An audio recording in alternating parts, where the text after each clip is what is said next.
अस्सलामु अलैकुम रहमतुल्लाहि व बरकातुहू। नाज़रीन किराम, उम्मीद है कि आप खैरियत से होंगे।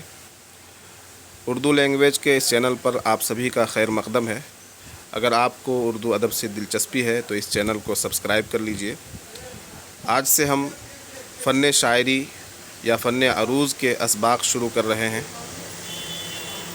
और वीडियोज़ बहुत ज़्यादा लंबी नहीं हुआ करेंगी, इसलिए कि लोगों के पास वक्त बहुत कम होता है। अगर आपको एक मरतबा में समझ में ना आए सबक तो आप वीडियो को दोबारा सुन सकते हैं। आइए सबक शुरू करते हैं। बिस्मिल्लाहिर्रहमानिर्रहीम। हर ज़ुबान का अदब दो हिस्सों पर मुनक़सिम होता है, नस्र और नज़्म। यानी जो कुछ हम बोलते हैं, जो गुफ्तगू करते हैं, आम तौर पर वो गुफ्तगू नस्र में हुआ करती है, और नज़्म ये गुफ्तगू का दूसरा तरीक़ा है जिसके लिए क़वाइद मुख्तलिफ़ हैं और नस्र के लिए क़वाइद अलग होते हैं। नस्र वो मुहज़्ज़ब बात जिसके लिए अरकान व अवज़ान या बहर की ज़रूरत नहीं पड़ती, यानी वो नज़्म और शायरी के क़वाइद से बालातर होती है। लेकिन नस्र का ज़ुबान के क़वाइद के मुताबिक होना ज़रूरी है। यानी अगर आप कोई बात लिख रहे हैं, कोई मज़मून तहरीर कर रहे हैं, तो ये ज़रूरी है कि आप क़वाइद उर्दू और ज़ुबान के क़वाइद के मुताबिक अपनी तहरीर लिखें। आपका कोई जुमला उसमें ख़ामियाँ नहीं होनी चाहिए। तज़कीर व तानीस की, उर्दू की क़वाइद की गलतियों से आपकी तहरीर पाक होनी चाहिए। हाँ, नज़्म के क़वाइद ये नज़्म के लिए हैं। नस्र में नज़्म वाले क़वाइद, अरकान, अवज़ान, बहर वग़ैरह की ज़रूरत नहीं पड़ती। नज़्म वो बात जो शायरी के क़वाइद और बहर के मुताबिक हो।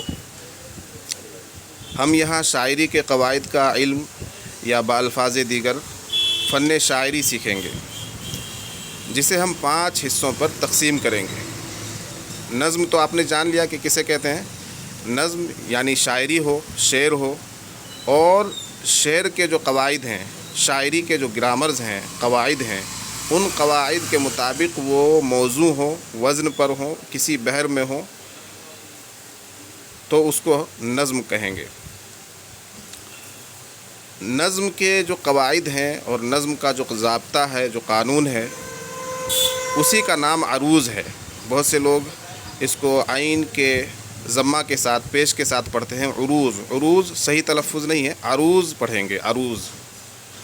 तो अरूज़ जो है ये क़वाइद शायरी का नाम अरूज़ है। शायरी के क़वाइद से आप वाक़िफ़ हो जाएं, अवज़ान से, अरकान से, बहूर से, ज़िहाफ़ात से, तख्ती से, मआइब शायरी के क्या हैं, इन सभी बातों से अगर आप वाक़िफ़ हो जाएं तो कहा जाएगा कि आप अरूज़ दां हैं। तो हमने जो ये असबाक़ शुरू किए हैं, तो हम किस तरह से अरूज़ पढ़ेंगे और फ़न शायरी किस तरह से हम सीखेंगे, तो उसकी तफसील ये है कि हमने इन असबाक़ को 5 हिस्सों पर तक़सीम कर दिया है। नंबर 1 मबादियात, नंबर 2 उसूल तख्तीर, नंबर 3 मश्क़ तख्तीर, नंबर 4 काफ़िया और रदीफ़, नंबर 5 मआइब सुखन। तो सबसे पहले मबादियात की बात करते हैं। मबादियात क्या है? मबादियात मबादी की जमउल जमा है, जिसका माना है वो बुनियादी बातें जो किसी इल्म को जानने या किसी फ़न को सीखने से पहले बताई जाती हैं। यहाँ हम सबसे पहले मुख्तसर तौर पर शायरी के मबादियात को समझेंगे। तो पहले समझते हैं कि शेर क्या है। शेर के लुग़वी माना जानना, समझना या जानी हुई बात। शेर का दूसरा नाम बैत भी है। अरूज़ की इस्तिलाह में शेर वो काफ़िया बंद कलाम है जो किसी वज़न पर इरादतन कहा गया हो। जैसे अल्लामा इक़बाल का ये शेर, कि मोहम्मद से वफ़ा तूने तो हम तेरे हैं, ये जहाँ चीज़ है क्या लौह कलम तेरे हैं। एक शेर में 2 सतरें होती हैं, यानी 2 लाइनें होती हैं, जिनमें से हर एक लाइन को मिसरा कहा जाता है। मिसरा लुग़त में दरवाज़े के एक पट को कहते हैं। घर का जो दरवाज़ा होता है उसके 2 पट होते हैं, 2 किवाड़ होते हैं। दोनों किवाड़ों को बंद कर दीजिए तो दरवाज़ा बंद होता है।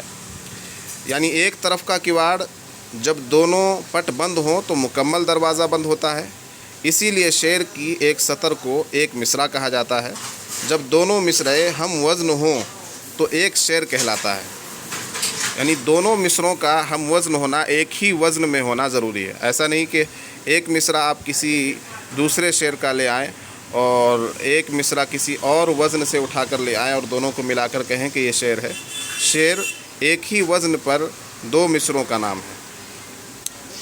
مطلع کسے کہتے ہیں؟ غزل کا پہلا شعر جس کے دونوں مصرعے ہم قافیہ ہوں وہ مطلع کہلاتا ہے۔ مطلع کا لغوی معنی ہے طلوع ہونے کی جگہ۔ چونکہ غزل کا سب سے پہلا شعر غزل کی ابتدا کرتا ہے، لہٰذا اسے مطلع کہا جاتا ہے۔ ضروری نہیں کہ شاعر کسی بھی غزل کے لیے پہلے مطلع ہی کہے۔ مطلع سب سے پہلے ہوتا ہے، لیکن سب سے پہلے کہنا ضروری نہیں ہے، بلکہ وہ کسی بھی شعر سے غزل کہنے کی ابتدا کر سکتا ہے۔ لیکن لکھنے اور پیش کرنے میں جب وہ لکھے گا، غزل ترتیب دے گا، صفحے پر کسی کاغذ پر غزل کو لکھے گا یا کہیں پر غزل پیش کرے گا، سنائے گا، تو ترتیب یہی ہوگی کہ سب سے پہلے مطلع ہوگا، پھر دوسرے شعر اور آخر میں مقطع۔ یعنی سب سے پہلے مطلع ہوتا ہے، پھر دوسرے شعر ہوتے ہیں، پھر آخر میں مقطع ہوتا ہے۔ مقطع کسے کہتے ہیں؟ مقطع کا لغوی معنی ہے ختم کرنے کی جگہ، جائے انتہا۔ شاعری کی اصطلاح میں مقطع کسی بھی کلام کے اس آخری شعر کو کہتے ہیں جس میں شاعر اپنا تخلص شامل کرتا ہے۔ یعنی جو شاعروں کا ایک الگ نام ہوتا ہے، شاعرانہ نام، جیسے احمد فراز میں فراز، جیسے مرزا اسد اللہ خان غالب میں غالب، یہ تخلص ہے شاعر کا۔ تو شاعر اپنی شاعری کے لیے جو ایک مختصر نام اپنا رکھ لیتے ہیں، اسی نام کو تخلص کہتے ہیں۔ تو شاعر اپنا تخلص والا نام جس شعر میں آخری شعر میں اس کا اظہار کرتا ہے، اسی کو مقطع کہا جاتا ہے۔ اچھا، ایک ہوتا ہے قطعہ۔ قطعہ کا معنی ہے ٹکڑا یا حصہ۔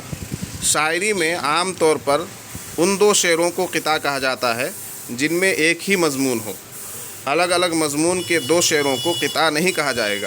یعنی غزل کے دو شعر ہیں اور دونوں شعر کے اگر الگ الگ مضمون ہیں، ایک شعر میں کوئی اور بات کہی جا رہی ہے، دوسرے شعر میں کوئی اور بات کہی جا رہی ہے، اور ان دونوں شعروں کو ملا کر کوئی کہنے لگے کہ یہ قطعہ ہے، تو نہیں۔ قطعہ دو شعر، ایسے دو شعر جن میں ایک ہی مضمون ہو، ایک ہی بات ہو، اسے قطعہ کہا جاتا ہے۔ بہت سے قطعہ بھی کہتے ہیں، قطعہ بھی کہنے میں کوئی حرج نہیں ہے، قطعہ بھی کہہ سکتے ہیں، لیکن صحیح تلفظ قطعہ ہے۔ جیسے آخر میں اپنا ایک قطعہ پیش کرتا ہوں کہ ہم کو سکون جان و جگر مانگنا پڑا، حسن ادائے شام و سحر مانگنا پڑا، آزاد ہو کہ آج بھی محروم ہی رہے، حق تو ہمارا حق تھا مگر مانگنا پڑا۔ تو یہ قطعہ ہے۔ آج کا سبق یہیں تمام کرتے ہیں اور پھر ملاقات ہوگی آئندہ سبق کی اگلی ویڈیو میں انشاءاللہ۔